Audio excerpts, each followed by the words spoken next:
Hoje nosso estudo se concentrará no capítulo 2 do livro de Daniel, onde aparece o sonho profético do rei Nabucodonosor.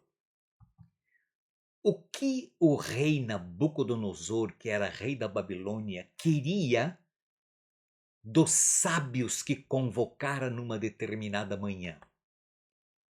A Bíblia diz que o rei mandou chamar os magos, os encantadores, os feiticeiros, os caldeus, para que lhe dissessem o que ele havia sonhado. E eles vieram e se apresentaram diante do rei.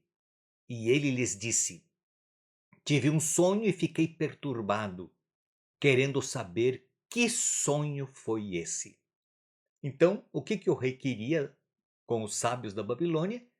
Que eles lhe contassem o que havia sonhado, porque simplesmente esquecera o sonho que de alguma forma o incomodava. Quando foi que isto aconteceu? No segundo ano do seu reinado, Nabucodonosor teve uns sonhos que o deixaram perturbado e sem poder dormir. Daniel capítulo 2, verso 1. E historicamente, o segundo ano do reinado do rei Nabucodonosor foi o ano 603 antes de Cristo. Portanto, cerca de 600 anos antes de Jesus nascer. Como os sábios da Babilônia não conseguiram contar o sonho que o rei havia esquecido, eles foram ameaçados de morte pelo rei. Então, o que disseram ao rei? Não há nenhum mortal sobre a face da terra que possa fazer o que o rei exige. Nunca houve um rei, por maior e mais poderoso que fosse, que tenha exigido semelhante coisa de um mago, encantador ou caldeu. Isso que o rei exige é difícil, e não há ninguém que possa revelar diante do rei, a não ser os deuses, e estes não moram com os mortais. Daniel capítulo 2, versos 10 e 11. Depois então que os sábios admitiram e confessaram a incapacidade de fazer o que o rei pedia, alguém se ofereceu para resolver o problema. Quem foi essa pessoa? Nenhum outro a não ser Daniel, que foi falar com o rei para lhe pedir que desse tempo, e ele então revelaria ao rei a interpretação. Daniel capítulo 2, verso 16. Então Daniel foi para casa, explicou a situação para Ananias, Misael e Azarias, seus companheiros, para que pedissem misericórdia ao Deus do céu sobre este mistério, a fim de que Daniel e os seus companheiros não fossem mortos com os restantes dos sábios da Babilônia. Então, o mistério foi revelado a Daniel numa visão de noite. Daniel bendisse o Deus do céu. Daniel 2, 17 a 19. Este não fora um sonho comum. Ele fora um sonho dado por Deus. E foi a propósito que o rei esquecera o sonho. Deus estava dando ao rei a oportunidade de conhecê-lo através deste mistério e da revelação deste sonho profético. O mistério do sonho foi revelado a Daniel numa visão à noite. Deus mostrou a Daniel qual tinha sido o sonho e qual era o seu significado. Ao ser levado à presença do rei, o que Daniel lhe disse? Humanamente falando, ele teria tudo para se aparecer, para se exaltar, porque ele tinha o segredo que o rei buscava. Mas veja o que este servo de Deus diz a Nabucodonosor. O mistério que o rei exige, nem sábios, nem astrólogos, nem encantadores podem revelar. Mas há um Deus no céu que revela os mistérios, pois fez saber ao rei Nabucodonosor o que vai acontecer nos últimos dias. O sonho e as visões que o Senhor teve quando estava em sua cama são estes. E agora ele começa a contar ao rei aquilo que Deus lhe havia revelado numa visão, o sonho do rei. Daniel deixou bem claro que o mistério que o rei buscava foi Deus que lhe havia dado. Deus estava lhe revelando o que iria acontecer nos últimos dias. O que Daniel disse ao rei que ele tinha visto, que o rei havia visto no sonho, né, que Deus lhe havia contado. Então ele diz assim: o Senhor, ó rei, estava olhando e uma grande estátua, viu uma grande estátua. Esta que era imensa e de extraordinário esplendor, estava em pé bem na sua frente, e a aparência dela era terrível. Daniel 2:31. Então Daniel começa a contar ao rei aquilo que Deus lhe havia dito, que o rei havia sonhado com uma estátua, uma grande estátua que estava diante dele com aparência terrível. Por que esta visão é importante nas Escrituras? E, sobretudo, para nós hoje, uma visão que foi dada há mais de 2.500 anos atrás. Pelo simples fato do que Daniel lhe dissera, ou dissera ao rei. Quando o Senhor, ao rei, estava na sua cama, surgiram em sua cabeça, na sua mente, pensamentos a respeito do que vai acontecer no futuro. Deus, que revela os mistérios, revelou ao Senhor o que vai acontecer. Aí está a importância desta visão. Embora tenha sido dada há muitos anos atrás, nela Deus revela fatos relacionados ao futuro, a este futuro distante que ainda não chegou ao seu final. Embora o sonho e a interpretação tenham sido dadas a Nabucodonosor há cerca de 2.600 anos atrás. Qual a composição dessa estátua terrível, espantosa, que o rei Nabucodonosor viu na visão? A cabeça era de ouro puro, o peito e os braços eram de prata, o ventre e os quadris eram de bronze, as pernas eram de ferro e os pés em parte de ferro e em parte de barro. Daniel 2:32-33. Daniel está revelando ao rei, fazendo-lhe lembrar do sonho que havia tido.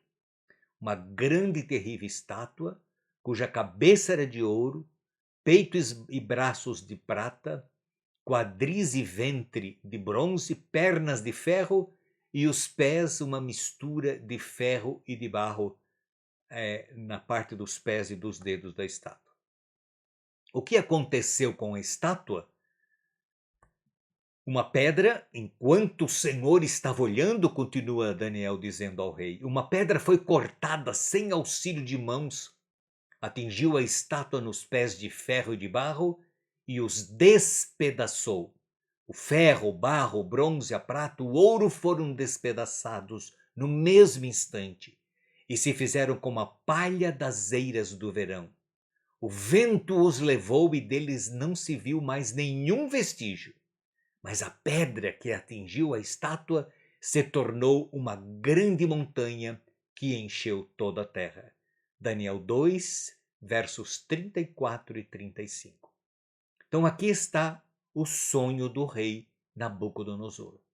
Ele sonhara com uma grande estátua, cuja cabeça era de ouro puro, o peito e os braços eram de prata, o quadril e a barriga eram de o ventre, né, e os quadris eram de bronze, as pernas de ferro e os pés uma mistura de ferro e de barro.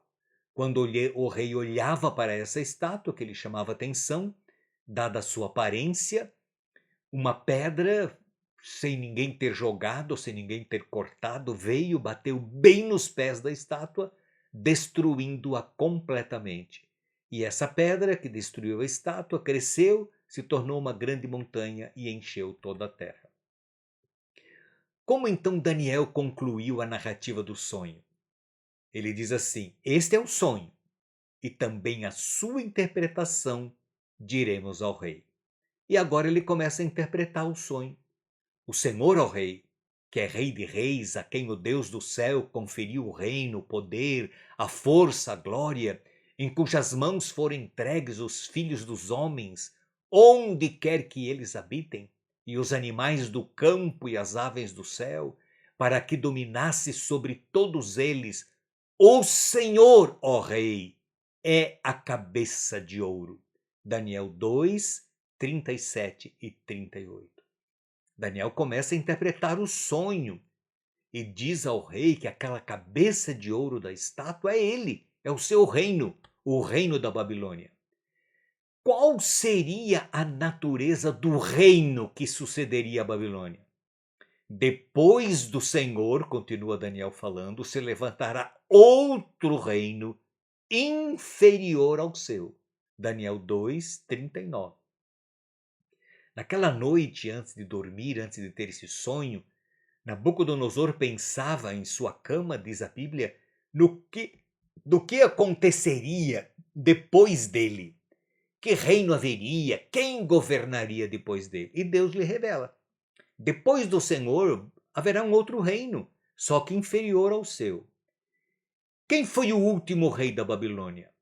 Naquela mesma noite, Beltesazar, rei dos caldeus, foi morto. E Dario o Medo se apoderou do reino quando tinha mais ou menos 62 anos de idade. Daniel 5, verso 30 e 31. O último rei da Babilônia foi Beltesazar. Beltesazar era filho de Nabonido, que era genro do rei Nabucodonosor, casado com uma das filhas do rei Nabucodonosor. Então Beltesazar era neto do rei Nabucodonosor, que na ocasião já havia morrido.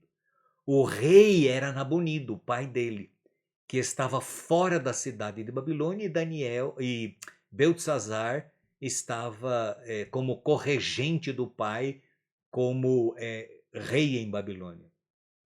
E naquela noite, que é uma história muito interessante na Bíblia, que poderemos estudá-la outro dia, que está no capítulo 5 do livro de Daniel, o reino da Babilônia passa para os medos e para os persas. A quem foi dado então o reino de Beltesazar, o reino da Babilônia, o último rei da Babilônia? O seu reino foi dividido e entregue aos medos e aos persas. Daniel 5, 28. A profecia não disse que depois de ti, depois de Nabucodonosor, depois do reino da Babilônia, surgiria um reino inferior ao da Babilônia, assim como a prata é inferior ao ouro. Então, o primeiro reino representado pelo ouro da estátua do sonho do rei Nabucodonosor é o reino da Babilônia. Se a cabeça de ouro representava então a Babilônia, que reino representava o peito e os braços de prata? O reino que veio na sequência. Historicamente, nós comprovamos isso. O reino dos medos e dos persas. E a própria Bíblia acabou de confirmar na leitura dos textos que fizemos do capítulo 5, naquela noite em que Beltesazar foi vencido pelas forças dos medos e dos persas. O teu reino, disse Deus a Beltesazar, será dado aos medos e aos persas. Depois do Senhor se levantará outro reino inferior ao teu, e um terceiro reino de bronze que terá domínio sobre toda a terra. Daniel 2, 39. Qual foi o reino que historicamente sucedeu os medos e persas? A Grécia, o reino da Grécia. Babilônia governou o mundo de 605 a 538 a.C. Os medos e persas de 538 a 331 a.C. E a Grécia, os gregos, de 331 a 168 a.C. E o que a profecia fala do quarto reino? O quarto reino será forte como ferro, pois o ferro quebra e despedaça tudo. Como o ferro quebra todas as coisas, assim esse reino fará em pedaços e destruirá todos os outros. Daniel capítulo 2, verso 40. Na interpretação do sonho, Deus diz para o rei Nabucodonosor que o quarto reino que viria na terra depois de Babilônia seria Babilônia, o reino do ouro, depois o reino da prata, o reino representado pelo cobre, pelo bronze, e o reino representado pelo ferro. E este reino, o quarto, seria forte como ferro, e como ferro tudo quebra, tudo esmiuça, assim faria esse reino. Que reino veio depois da Grécia? A história diz que foi Roma, que governou o mundo de 168 a.C. a 476 depois de Cristo. Você veja que foi um império muito longo, um império com mais de 600 anos de governo. Quando Jesus nasceu nessa terra, quem governava o mundo era o Império Romano. O que indicava agora a mistura de barro e de ferro nos pés e nos dedos da estátua da profecia de Daniel 2? Daniel continua falando ao rei, quanto aos pés e aos dedos dos pés que o Senhor viu, que era em parte de barro de oleiro e em parte de ferro. Isso significa que esse será um reino dividido. Contudo, haverá nele alguma coisa da firmeza do ferro, porque o Senhor viu o ferro misturado com o barro. E como os dedos dos pés eram em parte de ferro e em parte de barro, assim por um lado o reino será forte e por outro ele será frágil. E Daniel continua falando, quanto ao ferro misturado com barro que o Senhor viu, isso significa que procurarão se misturar por meio de casamentos, mas não se ligarão um ao outro, assim como o ferro não se mistura com o barro. Daniel 2, 41 e 43. Deus está dizendo que depois de Roma, os reinos desta terra seriam divididos, aparentemente ligados, unidos num único reino, mas como ferro não se liga com o barro, alguns reinos seriam fortes como ferro, outros frágeis como barro, aparentemente ligados sem estarem unidos entre si. Depois de Roma, Deus diz que não haveria mais um reino universal. Os reinos seriam divididos. Haveria acordos, casamentos, contratos, mas não se ligariam mais entre si. E a história mostra isso. Houve muitas tentativas de surgimento de impérios universais, mas não deu certo. Depois do quarto reino, forte como ferro, que foi Roma, os reinos dessa terra seriam divididos. Assim como o ferro não se liga com o barro, os reinos do fim da história dessa terra serão ou seriam reinos divididos. O que acontecerá nos dias, então, destes reis do reino dividido? Mas nos dias destes reis, o Deus do céu levantará um reino que jamais será destruído e que não passará a outro povo. Este reino despedaçará, e consumirá todos esses outros reinos. Mas ele mesmo subsistirá para sempre. Assim como o rei viu que do monte foi cortada uma pedra sem auxílio de mãos humanas, e ela despedaçou o ferro, o bronze, o barro, a prata e o ouro, o grande Deus revelou ao rei o que vai acontecer no futuro. Certo é o sonho e fiel é a sua interpretação. Daniel deixa claro para o rei Nabucodonosor: Deus está revelando ao rei o futuro dos reinos desta terra, a partir de Babilônia. Tu és a cabeça de ouro, depois de ti surgirá um reino inferior ao teu, e um terceiro reino que será inferior, e um quarto que será forte como ferro, que tudo quebra, esmiuça e faz em pedaços, e depois haverá um reino dividido, uns fortes como ferro e outros frágeis como barro, aparentemente unidos, mas totalmente divididos entre si. Mas nos dias destes reis, dos reinos divididos, o Deus do céu suscitará um reino que jamais será destruído.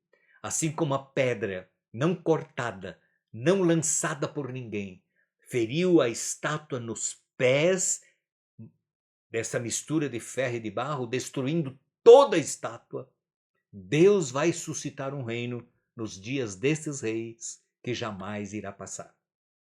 O que diz o Apocalipse sobre o estabelecimento do reino de Deus?